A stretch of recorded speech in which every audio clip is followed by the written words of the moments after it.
Avocados come in a wide array of shapes, colors, and sizes. Many of these avocado varieties, or cultivars, carry with them very interesting stories, such as this one, the Hass, the one you're used to seeing in the supermarket. This variety of avocado was first grown about 100 years ago on the property of Rudolph Hass in La Habra Heights, California. He used a cloning technique to try to grow a different variety, a variety called Fuerte, which looks a little bit like this. This guy isn't a Fuerte, this happens to be a Taylor, but the Fuerte looks a little bit like this. And on one of his trees, the clone didn't take. The clone failed. So the tree was left to grow wild. The tree was left to grow natural from its seed, and it produced these little black, wrinkly avocados. After about a decade or so, he was going to cut the tree down, but his daughter loved the taste of those, at the time, wild avocados so much, she begged him to leave it up. Little by little, he gave them to people. People sampled them. He finally sold the license to a local nurseryman to propagate the trees for $5,000. Fast forward 100 years, and there's 4 billion of these suckers consumed around the globe annually. This one here is called a Catalina. It is a favorite amongst the Cuban population that lives here in South Florida. They took it from their home in Cuba when they had to flee the communist regime. And if you drive around the neighborhoods around here and see avocado trees in people's yards, you are very likely to see avocados that look like this hanging from their trees. It's a lot bigger than what you're used to seeing in the grocery store. It's got smooth skin and a lighter green color. It has a creamy but mild tasting flesh, a lot more mild than the Hass. This guy, even though it's green, is called Black Prince.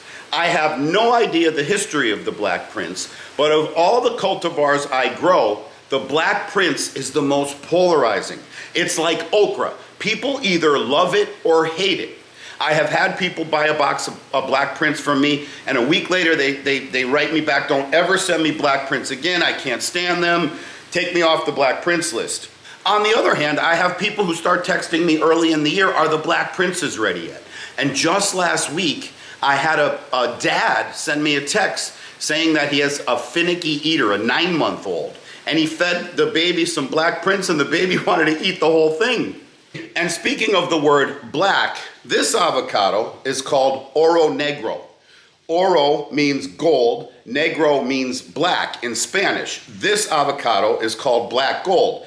And as you see, it's starting to turn a little black. When it's on the tree, they're green. And then as they start to get close to their ripening time, they'll turn a little black, and then they'll finish turning black on your counter.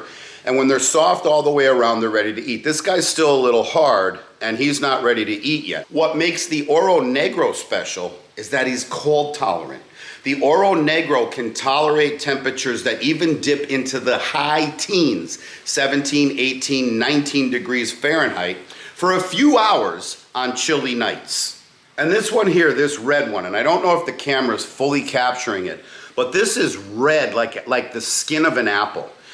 This is called a Hialeah Red, and my friend Julian discovered this. Now, Julian is a nurseryman. He grows tropical fruit. He grows tropical fruit trees. He happened to be living in a neighborhood, and he looked across the street one day, and a little old lady had a tree loaded with these red avocados. He knocked on her door and asked her if he could take a few and taste them.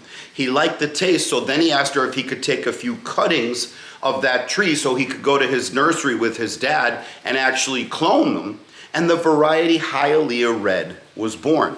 It was discovered by accident, just from a random seedling, a random seed that someone planted in their front yard.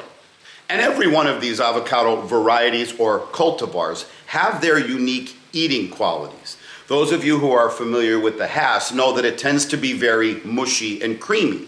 When you cut one of these guys up, it's a little hard to cut it into chunks or spears. It's just a lot easier to mash it up and use it as a spread. Another difference from the Hass, I'm sure if you eat these, you find peeling them could be a challenge sometimes. A lot of our varieties are easy peel. Look at the skin comes right off. And look at how this guy keeps his shape, how nice and firm it is. And this isn't even one of our firmest varieties. And it's got a sweet, buttery, creamy flavor. Let me take a bite right now. Oh, that is good. My expectations were low. I've eaten these before, but before I ever tried my first one, my expectations were always a little bit low because I knew this was a seed-grown avocado. No one really put it through a selection process, and I knew it was kind of like prized for its novelty of being red, so my expectations were a little low on the flavor, but this thing actually knocks my socks off. Now, if you're an avocado lover and all you've ever had a chance to taste is the Hass variety, and maybe you wanted to try some other varieties, we've got a lot more than these here that I'm showing right now. You can get yourself a box at guacfarm.com, guacfarm.com. Now, you may notice in today's video I'm indoors, I'm not out in my grove, and that's because we're already getting hit by Hurricane Milton. Now, we are not in the cone. The storm is going to pass well north of us, but we're already starting to get the downpours and the winds that accompany a storm when you're, 500 to 1,000 miles away. Which means I might lose power over the next couple days, and I just realized I don't have any gas to put in my generator. So I'm gonna run to Tom Thumb and get myself a few gallons of gas. While I do that, you go to guacfarm.com, and I will see you on the next video.